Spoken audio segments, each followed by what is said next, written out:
737 is in trouble. The pilots blinded by rain. In the cabin, government officials and influential businessmen.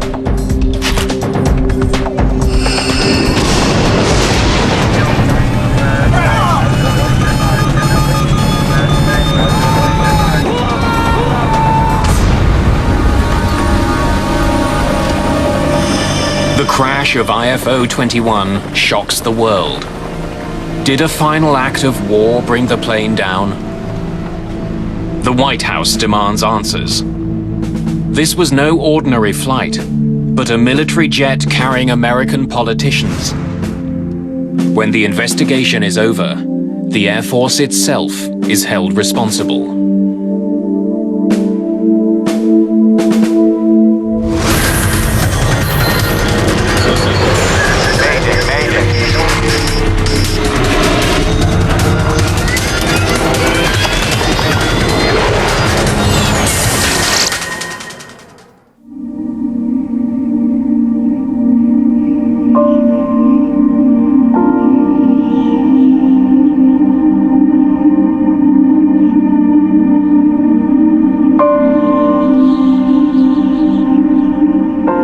Wednesday, April the 3rd, 1996.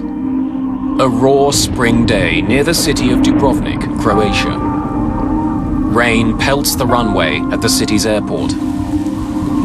A small group of diplomats hurry through the storm, trying to keep dry. They're part of a delegation that's just touched down. Among them, the Croatian Prime Minister and the American ambassador to the region, Peter Galbraith. The flight into Dubrovnik was a scary flight. We couldn't see anything at all. At that point, I'd been ambassador to Croatia for nearly 3 years, and I'd done a lot of shuttle diplomacy, and it certainly was one of the most uncomfortable. The weather that made Galbraith's landing so bad isn't letting up.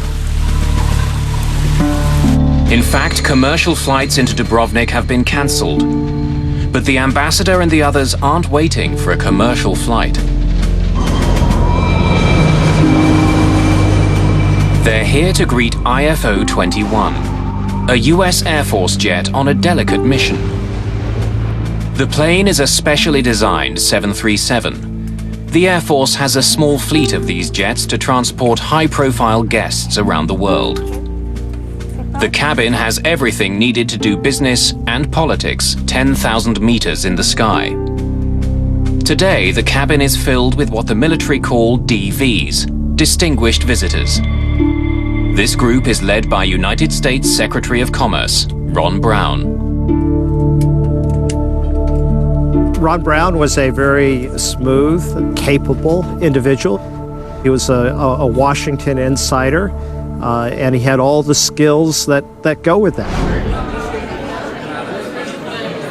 Brown is a star in the Democratic Party. I obviously will do everything that is possible. He played an important role in getting Bill Clinton elected president.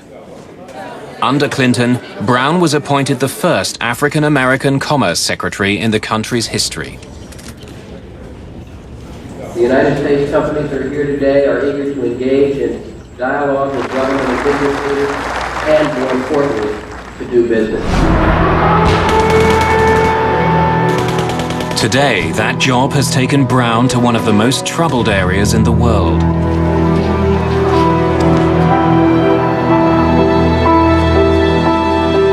For 4 years, civil war ripped Bosnia and Croatia apart. But just a few months ago, an uneasy peace began. As Commerce Secretary, Brown is helping to rebuild the local economy.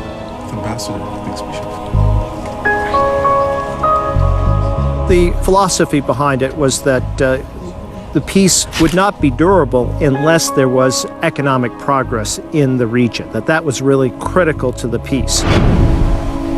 Brown's 3-day tour started that morning in Tuzla, Bosnia, where the group toured an electrical plant and ate hamburgers with American troops stationed there. Being a former Army man myself, I know what being away from home is like, so we thought we would bring a little bit of home to you. The final stop on today's tour is the ancient coastal city of Dubrovnik. Before the war, it was a vital part of the country's tourism industry. It was my idea that Ron Brown should go to Dubrovnik. The Croatians were very eager to get the word out that Dubrovnik was still standing and that it was still a tourist destination. So I thought it would be very useful to have Ron Brown and the delegation go there. But on this damp day, Dubrovnik is not at its best, or even visible. Fog presses down from the sky, obscuring the city and the beautiful Adriatic coast. To the north of Dubrovnik flies IFO 21. Its pilot is Captain Ashley J. Davis. His colleagues call him AJ.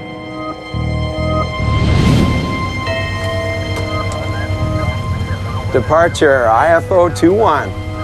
IFO 21. From the cockpit, Davis can see some clouds ahead that he wants to avoid. I'm left here just a couple of miles for a build-up. IFO 21, this is approved as requested. Climb and maintain fly level 160. Up to 160 now. IFO 21. It's 2 o'clock in the afternoon. AJ Davis and his crew have been on the go since dawn. While the cabin of this plane is built for comfort, the cockpit is virtually identical to a standard issue 737. AJ Davis grew up in Baton Rouge, Louisiana, and dreamed of being a pilot. He made it and has been on the front line of American military efforts.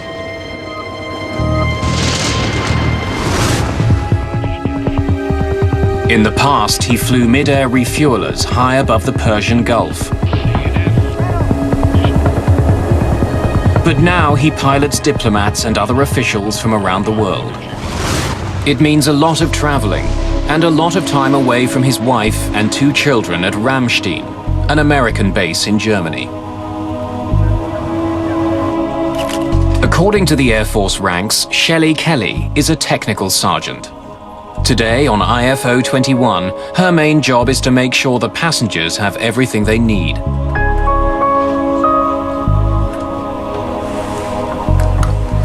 Mr. Secretary, something to eat.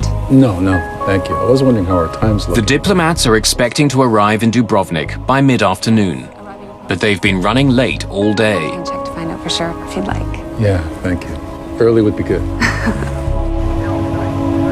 As the plane nears Dubrovnik, AJ Davis calls the United States Air Force Weather Service for an update. Metro, IFO 21, how copy? Over. IFO 21, copy loud and clear. Weather for Lima Delta uniform as follows. Rain. Sky conditions 500. Broken. That would be ceiling. How well do you copy?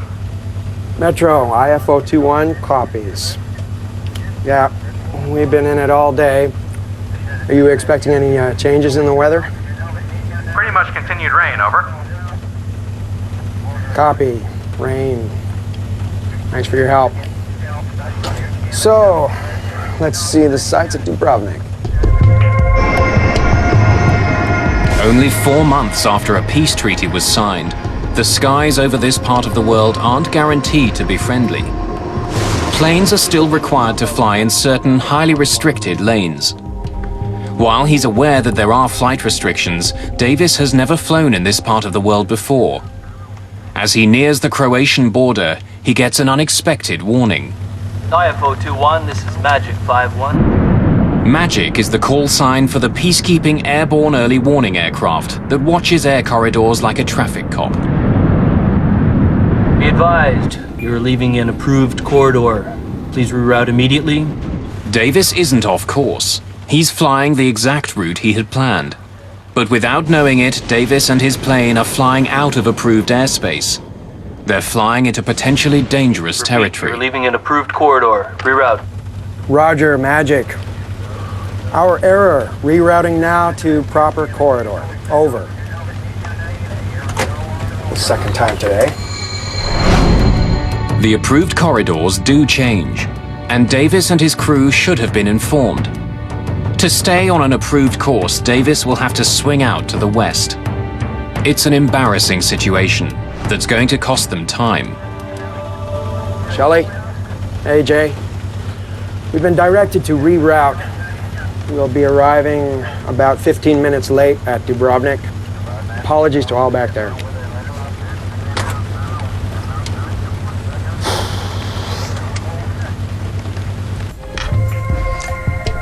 Ladies and gentlemen, could I have your attention, please? Unfortunately, there will be a slight delay on our arrival into Dubrovnik.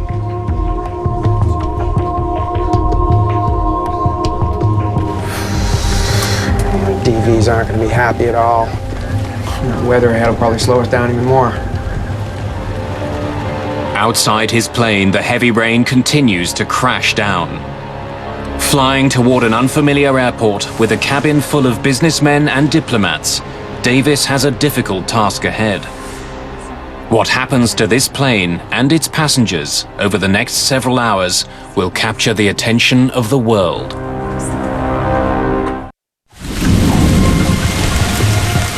A heavy rain soaks a small airport in Dubrovnik, Croatia. The weather is so bad today that commercial flights have been cancelled. As they approach the airport, the rain isn't letting up.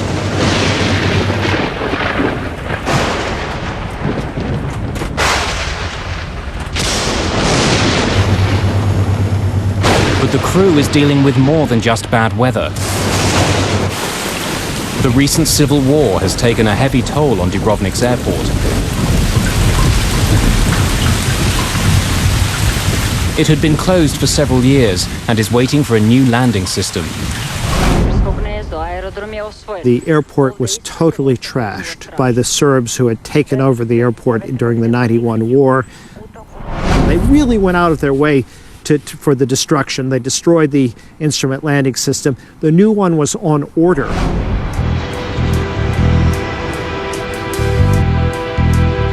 Around the world, airports use sophisticated technology to help planes take off and land. Doppler radar warns of incoming storms. Glide slopes help pilots stay on course to land.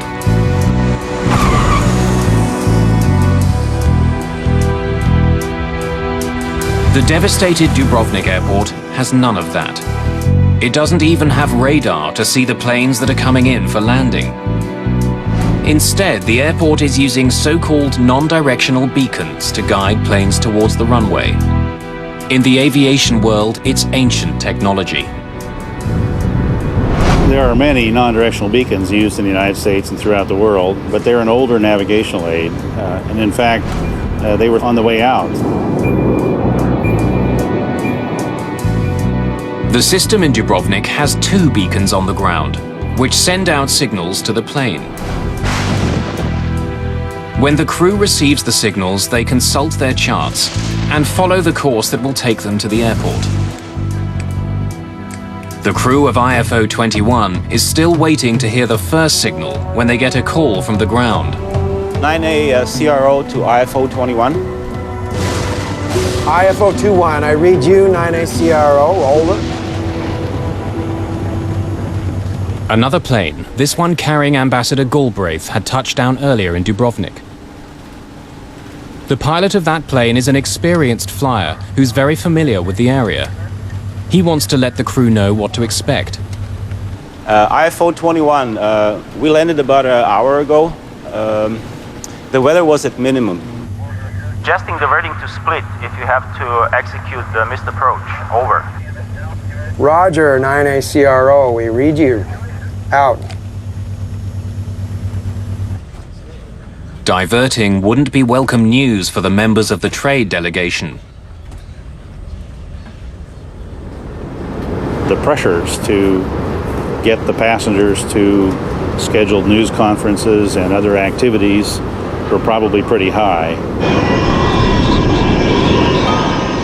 As Davis closes in on the airport, the Dubrovnik tower calls again. IFO 21. Report level. IFO 21, 5,000. IFO 21, roger. Descend to 4,000. Report Kilo Lima Papa. Down to 4,000, IFO 21.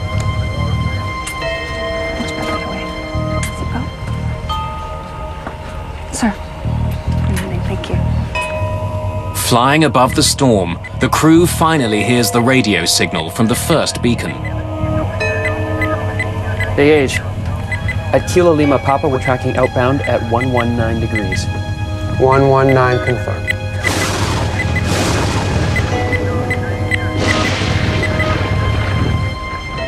Mr. Secretary, we're landing. We'll take this up later, Adam. It's not very broken up down there. I can't see through it. Tim? The clouds are thick. The crew can't see the ground. They have to trust their instruments as they descend through the storm. IFO-21. Sir, we are inside the locator, inbound. IFO-21, roger. Cleared for beacon approach. Runway is wet. IFO-21.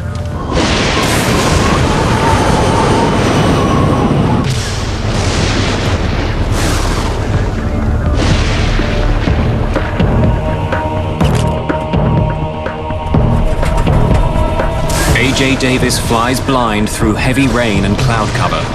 He expects to see the airport any second.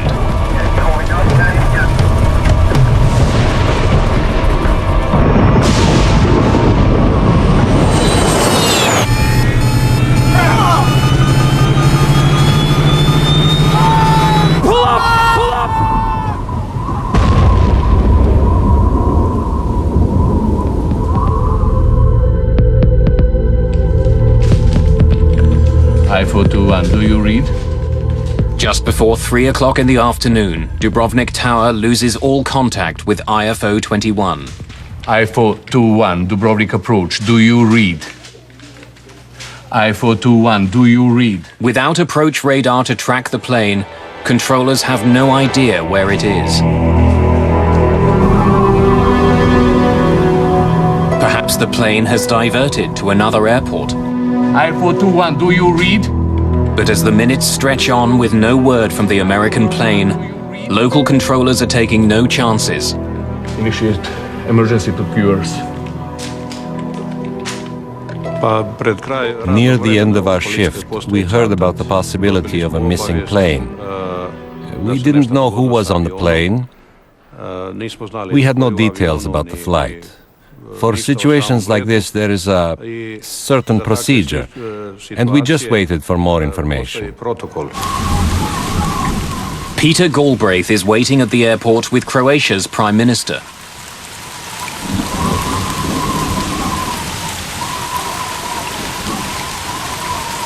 It was clear from my own flight in that this was a very marginal landing. I did not expect them to attempt the landing in Dubrovnik. The Croatian Prime Minister came up to me and pulled me aside. He said, "We've lost radio contact with Ron Brown's plane." I got the State Department Operations Center on the phone, and he's asked to activate the U.S. military to start search and rescue activities. Word goes out to the chain of air traffic control centers. Američke borbene snage. Jeste li imali nekakav kontakt s tim zrakoplovom? But no one has had any contact with IFO-21. The search and rescue effort focuses on the approach to the airport. Perhaps the plane had ditched into the Adriatic. At the time, I was about 100 miles away. I was in Brindisi, Italy. We launched 2 of our MH-53 helicopters with Special Tactics Air Force personnel on board, headed to Dubrovnik. For hours, there is no sign of the missing aircraft. The weather conditions are getting worse. Fog was in, thunderstorms in the area, low visibility. IFO-21, Dubrovnik approach, do you read? IFO-21 has a CPI, or crash position indicator, on board. IFO-21, do you read?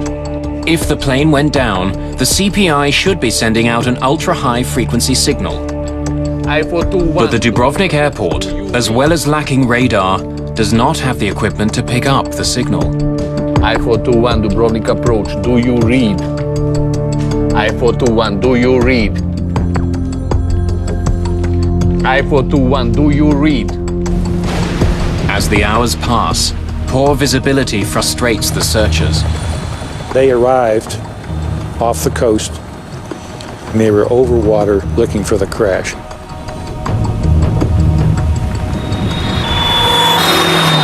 Hours after the plane disappears, police respond to a tip. A local villager has seen something on the hill above his house. It's a long way from the coast where the search is concentrated.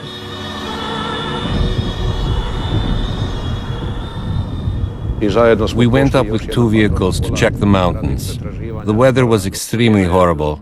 Strong rain and thick fog. So we went on foot for about an hour up that mountain. Then we came close. It's almost 7:30 at night, 4.5 hours after the crew called for clearance to land. The crash of IFO 21 is finally confirmed.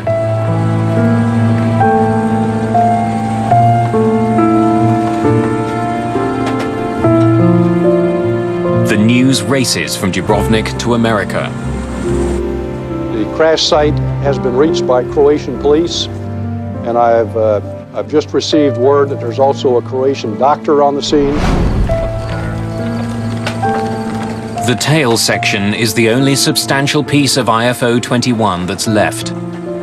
Debris and bodies are scattered across the mountain.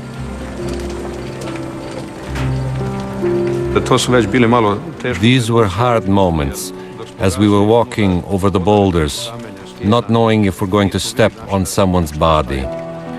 These are the moments that you can't forget. Then, almost miraculously, police make a heartening discovery. Inside the tail section, they find a survivor. It's Technical Sergeant Shelley Kelly.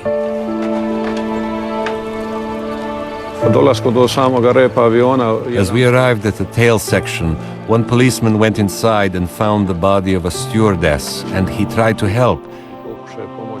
That was our hope. We wanted to help. We wanted to save every life, and hers was our chance. We were counting on it.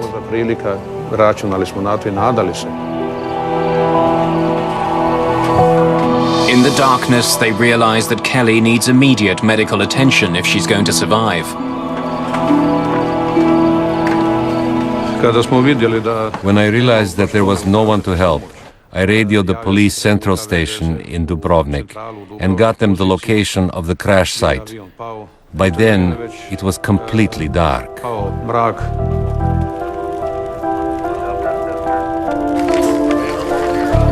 St. John's Hill is alive with close to 100 Croatian policemen and military. American forces are also rushing to the scene. Enormous rocks and treacherous conditions make the wreck site difficult to reach. But there are also remnants of the recent war. Mike Canavan is in charge of the US crash recovery operation. I met a Croatian major. He told me that he was going to be the guide that would take us up to the top of the mountain. And at that time, he happened to mention that there were several minefields between where we were and the crash site. It takes almost 2 hours for Canavan to finally make it up the rocky hill. We had been walking for some time, and it was very dark. And all of a sudden, I saw something that was darker, and I didn't know what it was. And I reached out, and it was an aircraft engine. On top of the hill, the weather is making it impossible for helicopters to land. Emergency workers can't wait for the weather to clear. They have to get Technical Sergeant Kelly off the mountain immediately. She has a broken spine and other severe injuries. But if she can be kept alive, rescuers hope she can shed some light on what went wrong.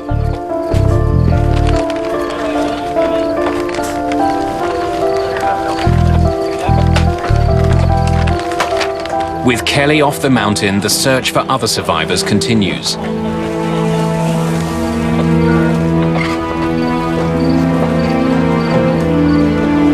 Finally, in the darkness, rescue workers find the body of Ron Brown, the US Commerce Secretary.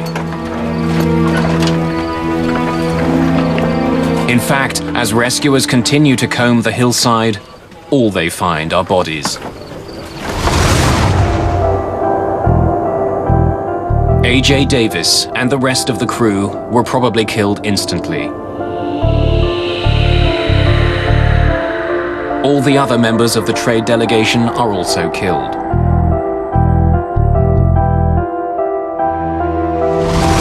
As dozens of emergency workers continue their grim search, a call comes from Dubrovnik. Technical Sergeant Shelley Kelly is pronounced dead in the ambulance en route to hospital. No one has survived the crash of IFO 21. By dawn, the weather has improved. Peter Galbraith gets his first glimpse of the crash site.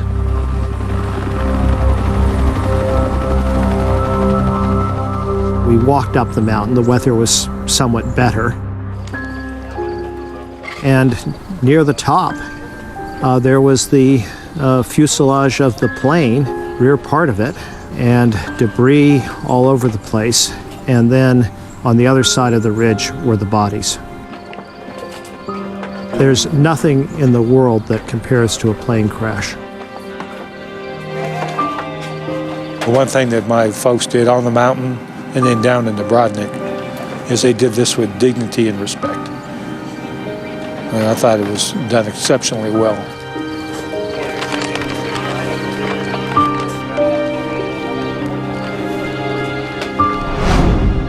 Ladies and gentlemen, the Vice President and the First Lady and the members of Cabinet and I wanted to come here to be with the employees of the Commerce Department at this very difficult hour. Hillary and I have just come from Ron Brown's home, visiting with Alma and Michael and their family and friends who are there. As the truth sets in, the hard questions begin. How had a specially redesigned US Air Force 737 crashed on a hillside in Croatia? Was it simply bad weather? Or in a war-ravaged part of the world, was there another cause?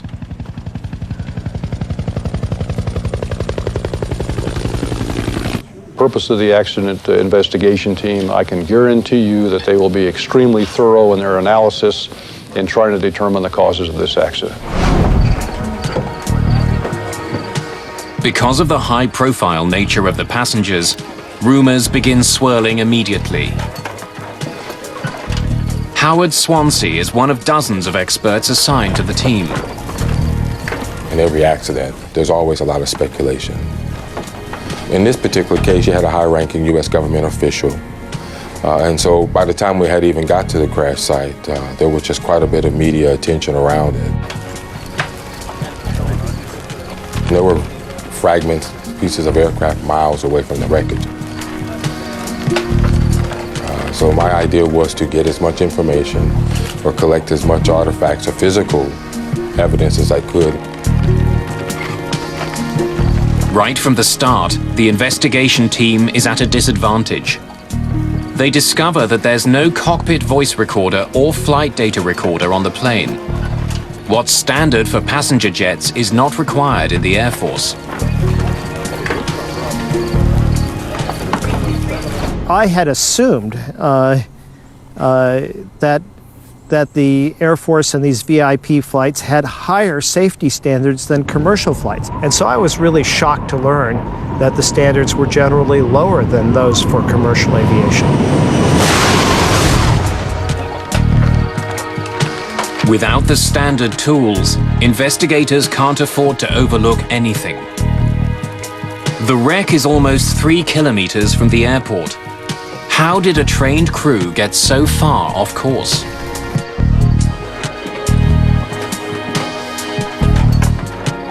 As Swansea examines the wreckage, Nelson Spornheimer is brought in to look at other evidence. An expert in aerial navigation, he plots the plane's doomed final minutes.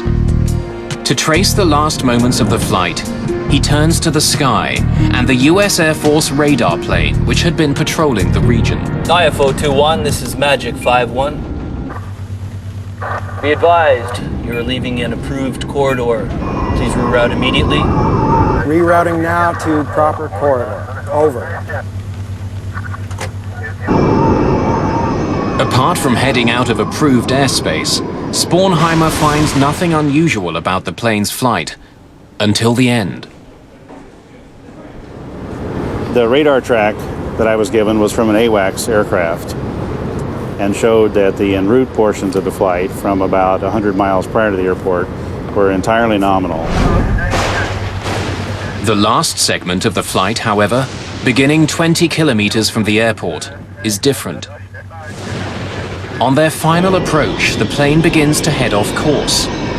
They start flying in a straight line, which heads right into the mountains.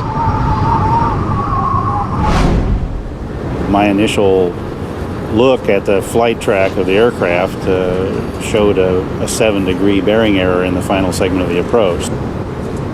A small error when traveling at hundreds of kilometers an hour could quickly lead to an enormous problem. But why would the plane get off course at the end of the trip if the rest of the flight showed no major navigational problems? Even in bad weather, how had the crew become so lost? Spornheimer examines the outdated navigational equipment at the airport. Badly damaged during the recent war, perhaps it had malfunctioned. 2 separate navigational beacons are used for landing in Dubrovnik. One guides planes to the runway, the other lets them know if they've gone too far. The first is located on nearby Kolosep Island. It transmits a specific Morse code signal to make it easily identifiable. When they hear it, all Davis and his crew need to do is fly a heading specified on their landing charts. If they do, they should eventually arrive at the airport. The second beacon is located at the airport itself. It's a fail-safe device. If the crew hears the beacon before they see the airport, they have to declare a missed approach and circle around to try landing again. In fact, the plane that brought Peter Galbraith to Dubrovnik just minutes before IFO 21 only landed on its second attempt. IFO 21, I read you, 9ACRO, over. Adjusting the verdict to split if you have to execute the missed approach. Over. Roger, 9ACRO, we read you. Out. But after studying the equipment, Spornheimer doesn't believe it played a role in the crash. Both the non-directional beacons were found to be operating normally by flight tests within a few days after the accident. There are bizarre rumors of an even more sinister theory. Perhaps Davis was following a decoy beacon put in the mountains on purpose. In a troubled region, was this an attack on the trade mission?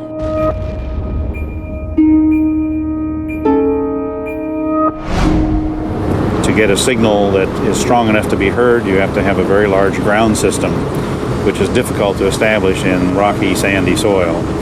So it would be very expensive and very time-consuming to set up an NDB in the mountains. Such an elaborate scheme would be nearly impossible to pull off.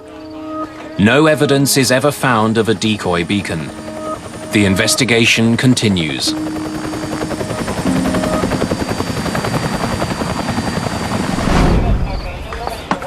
In the wreckage of the Air Force flight, investigators discover an important piece of the puzzle.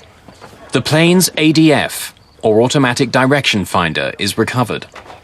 It appears to be working, but only one of the units had been installed on this jet. To perform a proper landing in Dubrovnik, a plane requires 2 ADFs.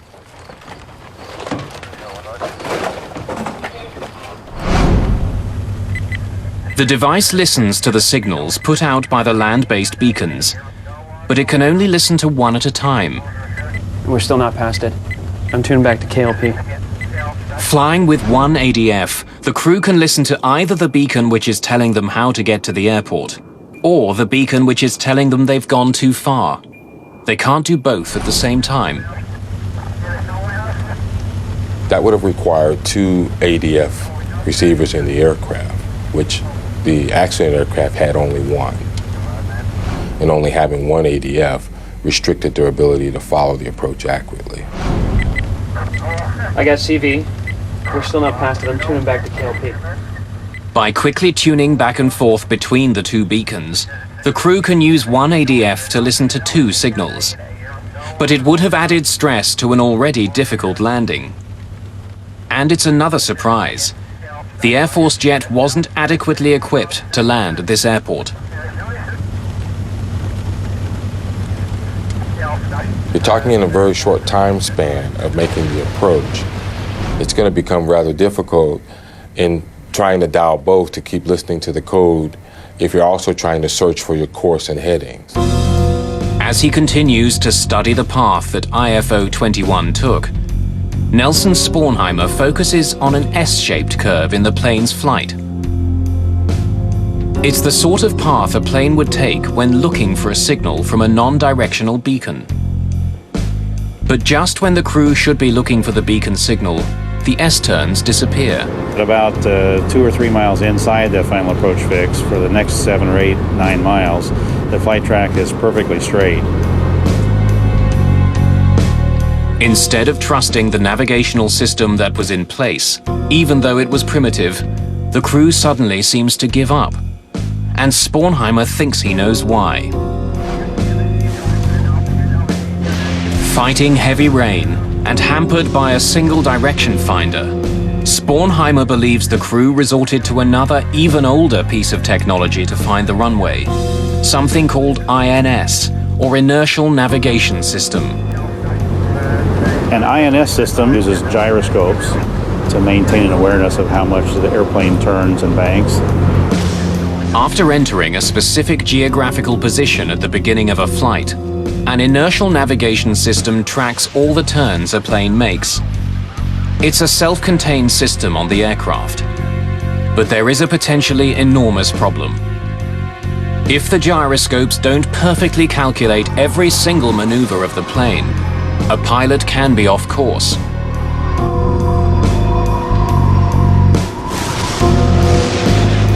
It's not very broken up down there. I can't see through it. Tim? The crew might have thought that switching to this system would help them find their way. But in this case, it might have put the plane dangerously off course. INS drift in this case was probably, in my view, the primary reason the aircraft ended up where it was.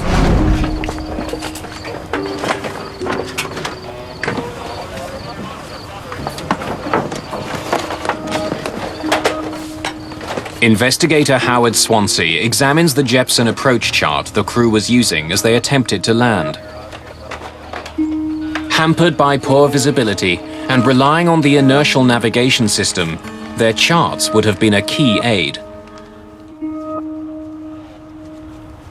But when he takes a closer look at it, he notices something peculiar. A key figure, the minimum descent altitude, isn't accurate. The minimum descent altitude is the height where pilots must be able to see the airport. If you can't see it at that height, you have to abort the landing. Each country has the responsibility of developing these procedures and then publishing information so that other nationalities as well as their own air crews can fly those approach procedures. Swansea discovers that the minimum descent altitude on the chart doesn't meet American aviation standards. Given the mountainous terrain, it should have been more than 2,800 feet. But the chart the crew was using said it was just over 2,100 feet.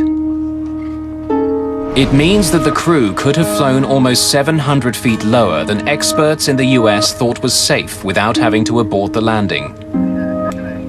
Combined with the other problems the crew was dealing with, the non-standard chart sealed their fate. Struggling to find the airport, they were straining to see through the clouds, assuming they were still safely above the mountains.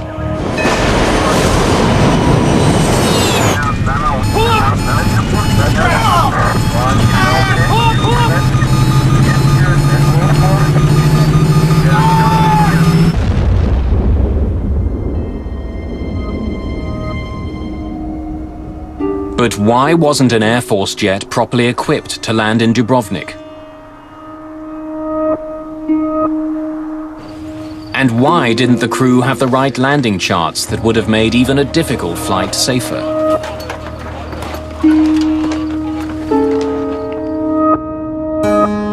The answers are found at an American military base in Germany, with some of the most senior members of the Air Force. To discover why the crew were attempting to land in such difficult circumstances, the investigators question Colonel John Mazurowski. He's the operations group commander for the airlift wing in charge of the flight. His job is to provide transportation for a growing number of distinguished visitors. But these are tight budget times. Mazurowski has been told to do more with less. What I'd like to talk about now is the Jeppesen approach subject. One of the major focuses of the investigators is the Jeppesen landing charts the crew were using. The charts, drawn up for most major airports, give crews a vast amount of information, including what to do in the case of a missed approach. But investigator Howard Swansea has already found that these charts were not up to US standards.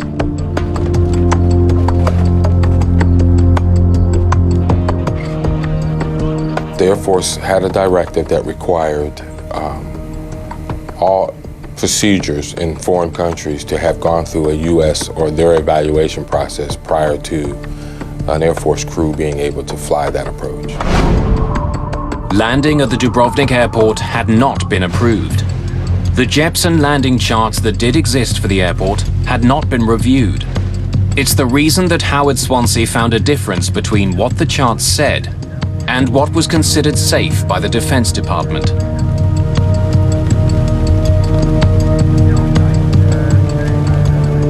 Mazurowski believed that restricting his planes to approved airports would severely limit some of his missions.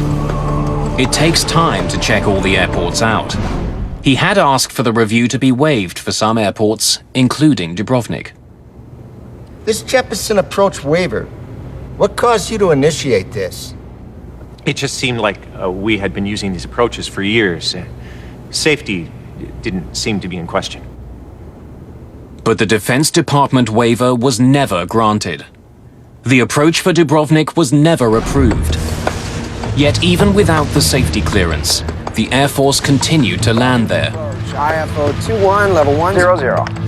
Dubrovnik approach, good afternoon. The airport in Dubrovnik was far below modern standards. The charts used to land there hadn't been checked by the Department of Defense. Nevertheless, senior Air Force officials had decided to permit landing at Dubrovnik and other airports they were flying into. In fact, none of them have been approved in this time frame. Not to my knowledge, sir. No.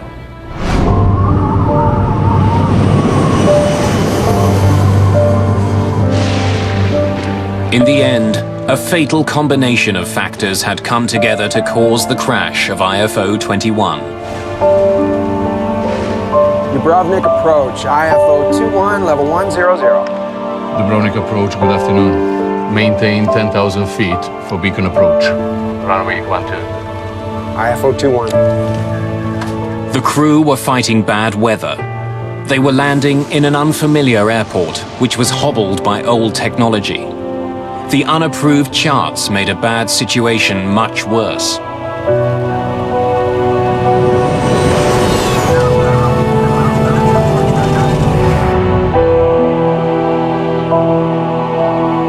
After an investigation involving nearly 150 interviews, the final report on the crash of IFO 21 exceeds 7,000 pages.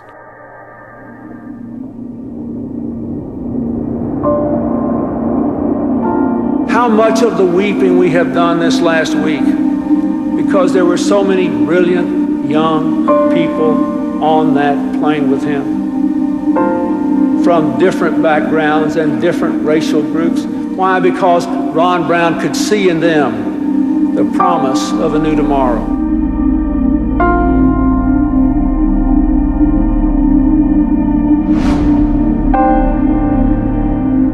The results of the investigation fault several individuals and institutions.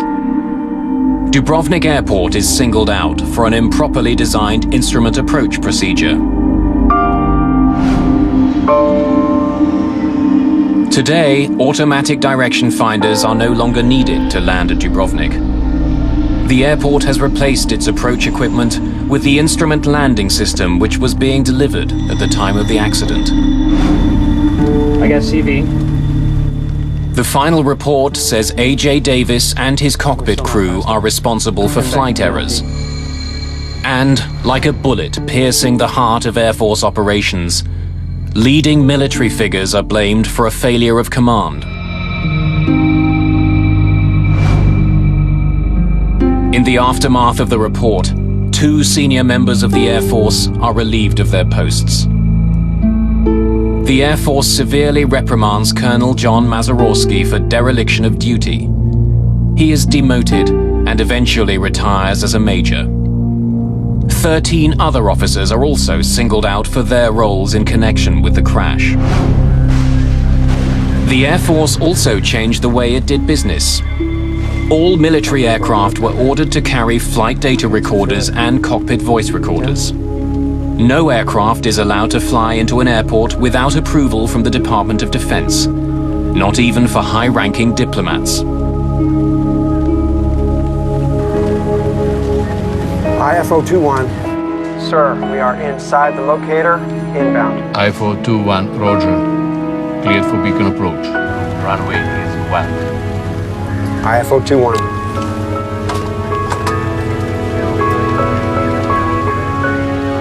The Air Force Command was held accountable for the accident. But it's the pilots, the crew, and the passengers of IFO 21 who paid the ultimate price for oversights made by the 86th Airlift Command.